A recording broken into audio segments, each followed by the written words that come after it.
3월 24일 매일 성경 함께 나누겠습니다. 첫 번째 문단, 선지자를 죽인 자손임을 스스로 증명하는 너희는 지옥의 판결을 피할 수 없다. 어떻게 선지자들의 무덤을 꾸미며 우리라면 그들을 죽이지 않았을 것이라고 말함으로써 그들이 자손인 것을, 선지자들을 죽인 자손인 것을 증명하는 것이죠.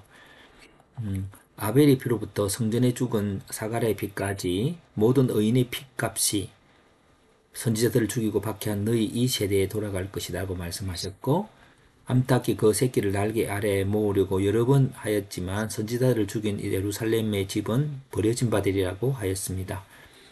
너희는 주의 이름으로 오시는 당신을 찬송합니다라고 할 때까지 나를 보지 못할 것이다. 이 전체 주제를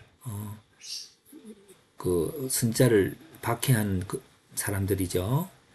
하나님이 보낸 선지자들을 죽이는 이 세대 사람들이라는 제목으로 나누어 패턴을 해봅니다. 그들의 행동은 선지자를 죽이는 거죠. 예.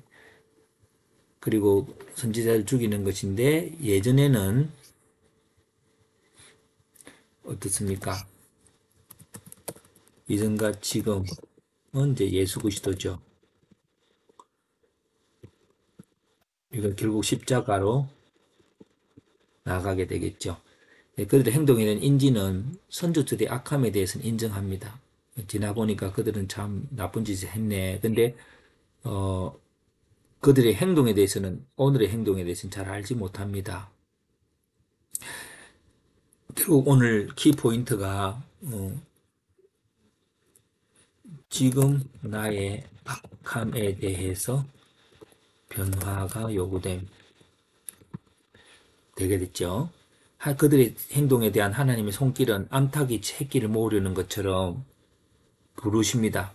부르시고 했지만 그들은 그 행동을 모르지요. 그들의 행동을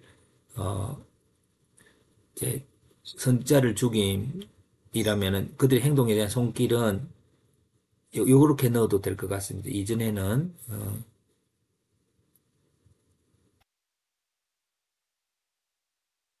이렇게 넣어도, 예, 그 부르심을 하나님, 선지자죠, 선지자.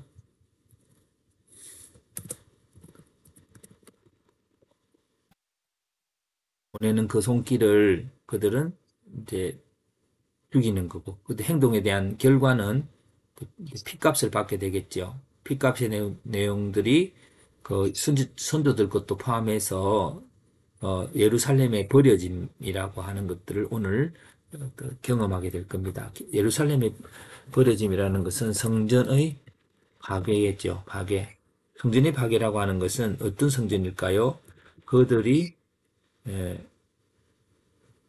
온전하게 믿고 있다고 생각한 성전의 파괴가 되겠죠. 오늘 우리들이 신앙 이 글을 읽고 있는 우리 사람들은 잘 열심히 믿고 노력을 하고 있다고 생각합니다. 그런데 우리 오늘 이 큐티른가를 통해서 우리는 변화가 필요합니다.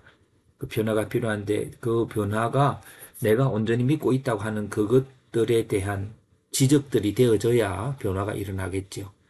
그래서 결국은 이제 주의 이름으로 오시는 분이었음을 알게 되는 때가 올 거라는 겁니다.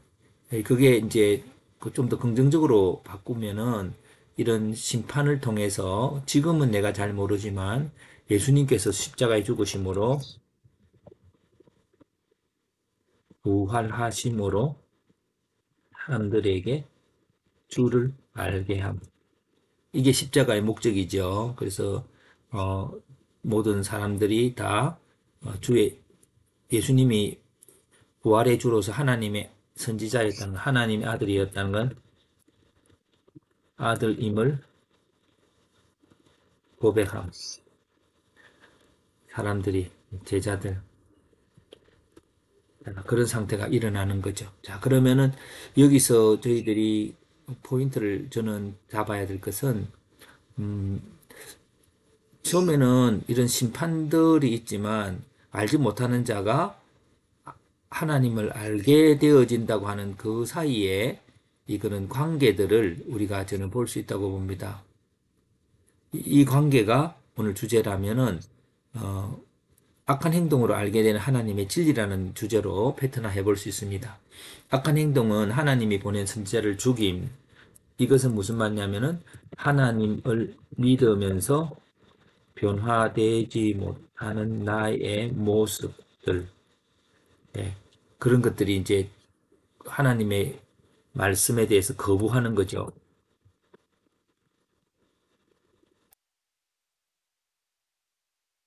그러면 결국 어떻게 예루살렘의 멸망이라고 하는 것은 뭔가 교회에서도 내 삶 속에서도 뭔가 어려움이 닥칩니다. 신앙적으로도 어려움을 닥치고 경제적, 관계적으로 다 이렇게 여러 물 하겠죠. 그러면 그렇게 했을 때 이제 어떻게 되냐면은 어, 심판을 이루는 거죠. 심판이 이루어졌을 때에 그들이 죽인 선지자가 하나님이 보내신 분임을 알게 되면서 진리를 발견하게 되죠.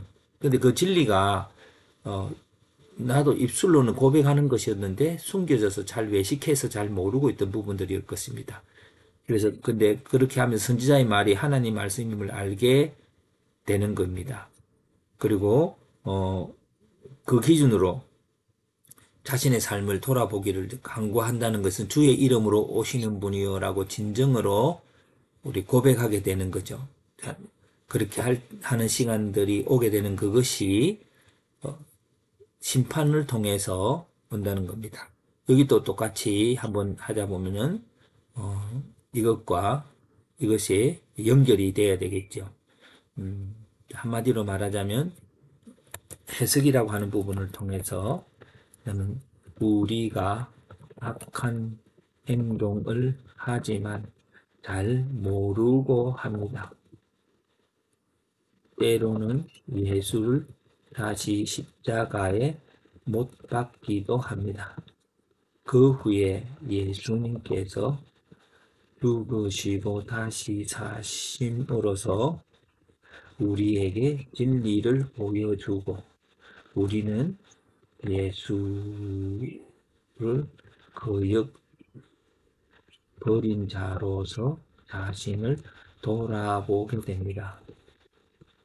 이것이 회개에 가는 길이고 이것이 주님이 우리를 구원하는 방법이라고 봅니다. 그래서 오늘 우리들이 악한 행동들이 있지만 이 과정 속에 계속 내가 그 하나님 앞에 바로 살고 있다고 생각하는 점도 감사한 일이지만 그렇지 못한 그런 이중적인 부분들을 발견해서 주님께 나아가면서 계속 하나님의 축복 속에 머물 수 있게 될 것이라고 생각합니다.